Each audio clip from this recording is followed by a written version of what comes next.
Boa tarde, pessoal. Meu nome é Nicolas. Eu vou falar sobre como escalar projetos com React com MonoRepo, né? Então, vou me apresentar aqui. Meu nome é Nicolas. Para quem conhece, geralmente conhece pela essa fotinha aqui lá no React Brasil. Eu sou engenheiro de produto na Duili, que é uma empresa é uma plataforma inteligente de medições de ambientes. A gente monta os hardwares com sensores de temperatura e a gente tem piloto no Spoleto, laboratórios e etc. Eu sou editor no Medium do React Brasil, eu que ajudei a incentivar os desenvolvedores a escreverem. Então, a gente não tinha esse know-how todo e hoje tem mais de 1.500 pessoas seguindo, mais de 30 artigos publicados. Para quem tem curiosidade, eu acabei não colocando o link, mas é medium.com/React Brasil. Pronto.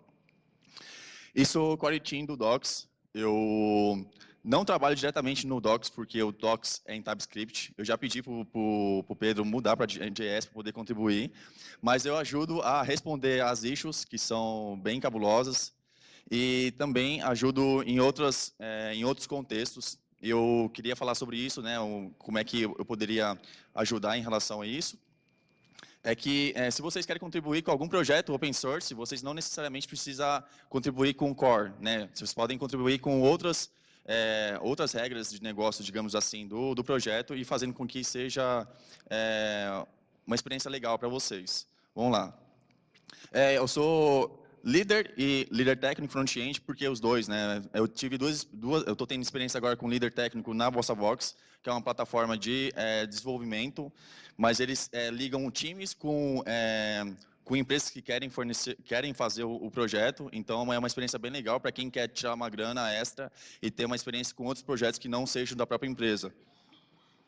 Então vamos lá. O que é monolítico, né? O monolítico é um projeto grande que comporta vários subprojetos, né? E como é a estrutura dele? A estrutura dele, basicamente, é uma pasta onde tem vários projetos e cada projeto tem o seu node modules, né? Para quem está acostumado a trabalhar com monolítico, percebe que todas as bibliotecas se repetem em todos os projetos. Você fala, poxa, cara, mas como é que eu posso otimizar isso, né? Mas até então, tem esse fator e vou explicar algumas desvantagens por isso. Repetições de packages, né, como eu falei, sobre os projetos. Acoplamento, porque é uma coisa só e vocês têm que acabar sendo menos produtivo, porque você repete muito código, vai ter que repetir, não tem jeito, porque não suporta outra maneira de você compartilhar informações. E é um projeto pesado, né? Se você parar para repensar, aqui em cada em cada node modules tem o mesmo tamanho de arquivos e pode triplicar, dependendo do tamanho do projeto. Então, mas todo projeto nascia como monolítico. Agora os termos são outros. E se alguém perguntar para você, vamos de monolítico, você diz para ele não. Beleza, então vamos lá. O próximo é microservice, né? Se a gente pensar sobre microservices, qual é a ideia? É que cada repositório agora é separado e tem tem a sua própria regra de negócio e tudo mais. Mas qual é a desvantagem, por exemplo, de trabalhar com microservices? Não estou dizendo, assim, quando eu digo sobre isso, não estou dizendo que vocês devem mudar para outro tipo de contexto. Estou explicando a respeito de cada ponto aqui para ser mais contextual. Qual é o grande problema dele? Perdão, como é a estrutura dele, né? A estrutura é que cada item aqui é um serviço. Então, você tem para cada serviço um repositório e ele tem uma regra de negócio e tudo mais, onde tem a mesma coisa monolítico, só que repositórios diferentes. Quais são as vantagens? N projetos para atualizar, ou seja, dependendo de como for, tem muitos projetos que são back-ends, e assim, back-ends e front-ends, eles têm várias regras de negócio parecidas, e às vezes, quando você tem alguma regra que precisa ser mudada, você acaba tendo que mudar em todos os projetos. Não é uma coisa só, mudou, está tudo certo, não. Às vezes, você tem muito retrabalho. Então, com isso, com mais projetos para poder atuar, mais pessoas têm que ser contratadas para poder dar manutenção nesses repositórios. E o que levaria horas, né, sobre a atualização que você está fazendo, você leva dias para ser finalizados. E existe também os testes duplicados, ou seja, para cada serviço você vai ter que usar a mesma regra de negócio, de teste, para que aquilo seja, como posso falar, ele consegue cobrir todos os testes. O projeto se torna suscetível a erro, ou seja, chega uma hora que você já atualizou tanto aquele código em vários projetos, você fala, não, perfeito, eu consegui, passou, mas aí, tipo, dá alguma coisa que você não sabe, porque você está cansado de ver código, enfim, tem todos esses fatores. Então, esse é o lado ruim do microservice, mas não é uma regra que vocês devem seguir, é só um exemplo de como funciona na prática. Então, como pensar, ele não, porém, mas depende. Perdão, fiquei nervoso. Ele não, porém, depende. Ou seja, o microservice ainda pode ser uma solução para vocês que queiram trabalhar com diversos repositórios, porque com isso você usa um NPM, um private, né, para trabalhar com isso. Então você pega a regra de negócio, sobe no private e trabalha baixando. O único trabalho teria que ser que você teria que fazer um retry do deploy, né, para poder atualizar aquela informação. Bom, agora chegou o grande momento, que é a monorepo por otimização. Aqui são os projetos que utilizam o monorepo, né? O Babel ele começou a ter esse... Calma aí, eu não sei. Eu não vou apertar um botãozinho, vai desligar uma coisa, eu vou só fazer assim. O Babel começou com um conceito do monorepo, né? No Docs a gente utiliza bastante, tanto que foi pelo Docs que eu aprendi muito sobre monorepo e como se estrutura. O Reakit do REST, que também utiliza o monorepo, o Jest, e o próprio React também trabalha com monorepo. O Angular também usa, mas eu não coloquei aqui, porque eu falei, pô, vai que dá uma coisa, né? O pessoal começa a vaiar aqui e não dá certo, né? Beleza, e como funciona, né? Qual é a ideia do monorepo que todo mundo fala, pô, por que ele é tão legal assim, né? Porque ele é diferente? A estrutura, basicamente, dele é que tem um Node Modules, né? Tem um package, tem um Node Modules central do root, onde ele pega todos os projetos similares, então tem um React, React DOM, Webpack, e atribui a ele. Então, ele é responsável por ter todos os packages que são similares a cada pacote aqui dentro, né, os subprojetos. E aí, a ideia é que cada projeto aqui embaixo, um package A, B, C, D, enfim, tenham somente pacotes que são individuais, coisas que não se repetem em cada um. E o processo é bem simples. Agora eu vou explicar como é que funciona assim na prática, como você inicializa um projeto para vocês chegarem em casa e começar a implementar. Então, tem a estrutura de pastas, os arquivos e os scripts. Então, a estrutura de pasta basicamente é o projeto principal, o root, que é a pasta, você coloca meu projeto. Você cria uma pasta chamada packages e dentro dessa pasta você cria os projetos. Tá? Então, é basicamente ali do lado como é que funciona a estrutura do monorepo. Bom, aqui eu já passei para o próximo passo, qual é a ideia dos arquivos, né? Você criar os arquivos, eu até criei as pastas, né, do Node Modules, mas ele só aparece depois que você faz o yarn install, npm install. Mas ali em cima tem o Node Modules, tem o que vai compor. Calma aí. Vai compor todos esses pacotes que são diferentes, né, que são iguais de todos os projetos. Vou voltar aqui.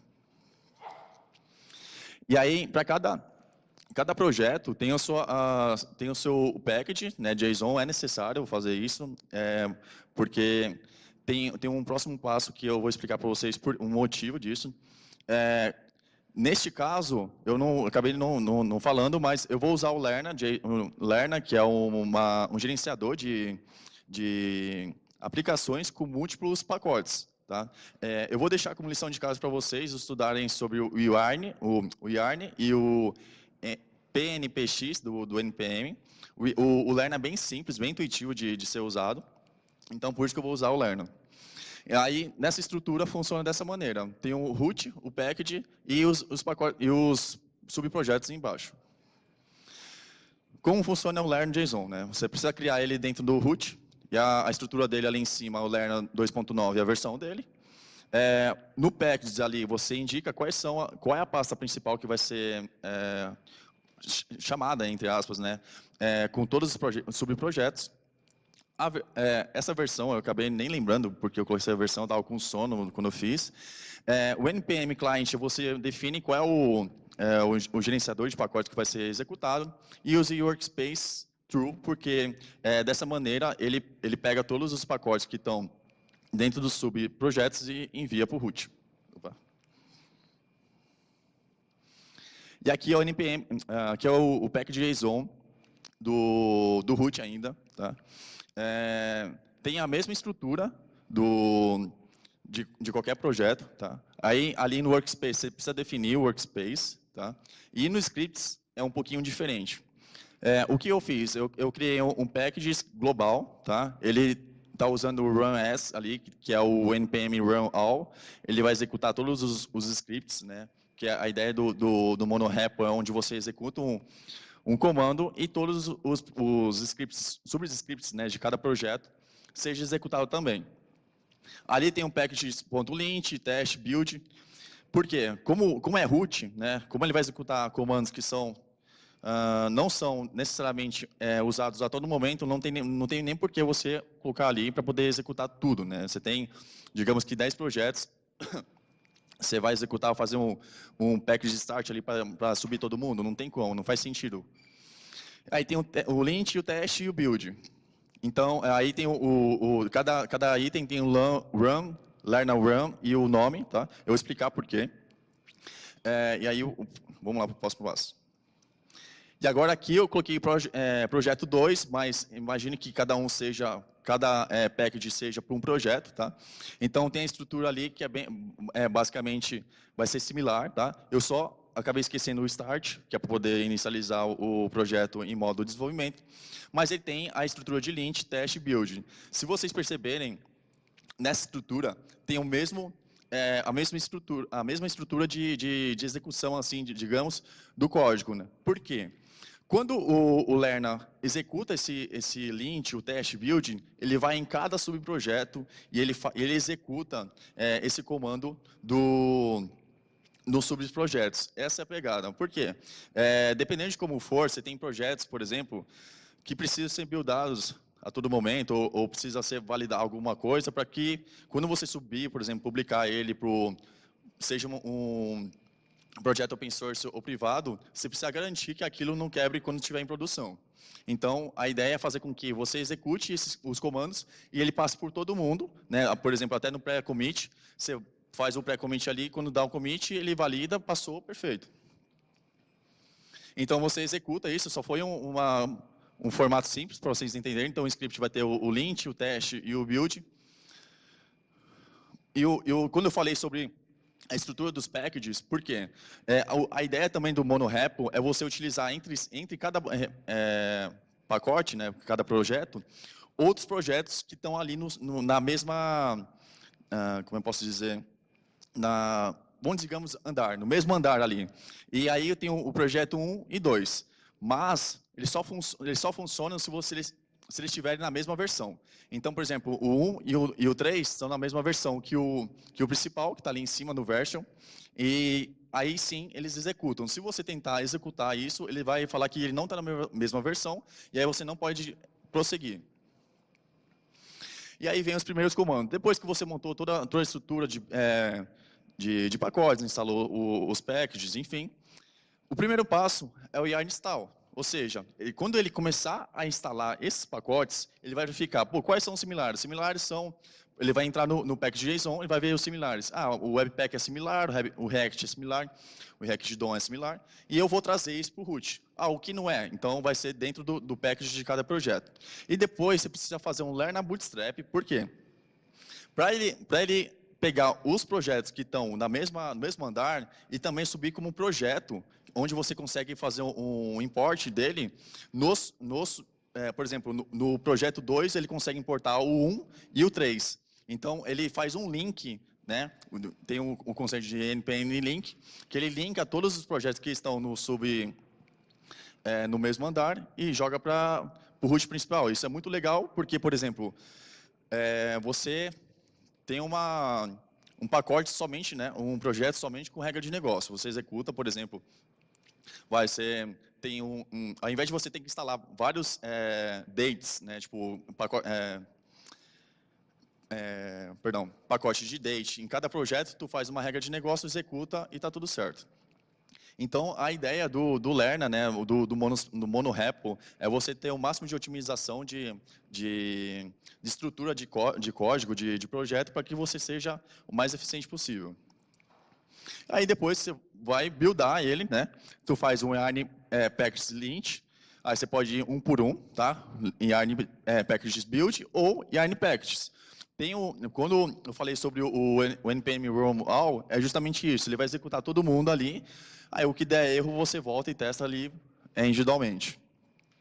E aí, para publicar, você faz um learn and publish conventional commits. Qual é a ideia? Você tem o conventional commits, que são estruturas de commit para você dizer ao Lerna, por exemplo, que aquilo é uma fix, é uma fit, enfim, tem esses fatores. E aí, se você quiser forçar, é através do --force publish. E o igual asterisco para poder ser, tipo, é porque ele pega todo mundo e executa. Para versionar, você consegue através definindo, por exemplo, eu quero a 1.0.1. Quando eu falei do conventional commits, você faz o measure, minor e path, para release, etc. Ou se não, tu faz um learn version, ele executa, verifica quais são as atualizações, por exemplo, dos projetos. Por exemplo, você atualizou o 1 e o 3, ele fala, ó, você atualizou o 1 e o 3, quer versionar? Ah, quero. Então, eles vão tipo de 1.0 para 1.1, aí você consegue fazer isso. E aí os outros comandos para já finalizar, né? Para adicionar pacotes, como eu falei do yarn install, depois o learn bootstrap, toda vez que você instala esse, por exemplo, yarn add style components, você tem que fazer um learn run bootstrap para ele poder linkar esse style components no root e todos os projetos abaixo trabalhar com ele. Importar o projeto existente. Então, né, talvez alguém perguntou, pô, mas eu tenho um projeto existente, como é que eu faço? Tu faz um learn import e o learn vai preservar os commits. Então, tipo, fiquem tranquilos que ninguém vai ser excluído. Para executar um npm script, learn run build, ou seja, todos os comandos que estão dentro do script você consegue através do learn run. Se você quer executar algum arquivo que seja script, que, por exemplo, um arquivo SH ou excluir o node modules, tu executa, você usa o learn exec e aí o menos e o comando. E por fim, monorepo não é bala de prata. Ou seja, da mesma forma que eu falei sobre o microservice, é bom vocês entenderem se se o monorepo faz muito sentido para vocês. Você nem excluam, nem começa do zero assim um novo projeto. Tem que enxergar bem se vocês precisam, porque como a gente trabalha em empresas que sempre lutam contra o tempo, se a gente pensa num formato desse que pode levar tempo, é melhor estruturar melhor a sua arquitetura, depois transcrever para o monorepo. E é isso, valeu, galera. Muito bem, Nicolás.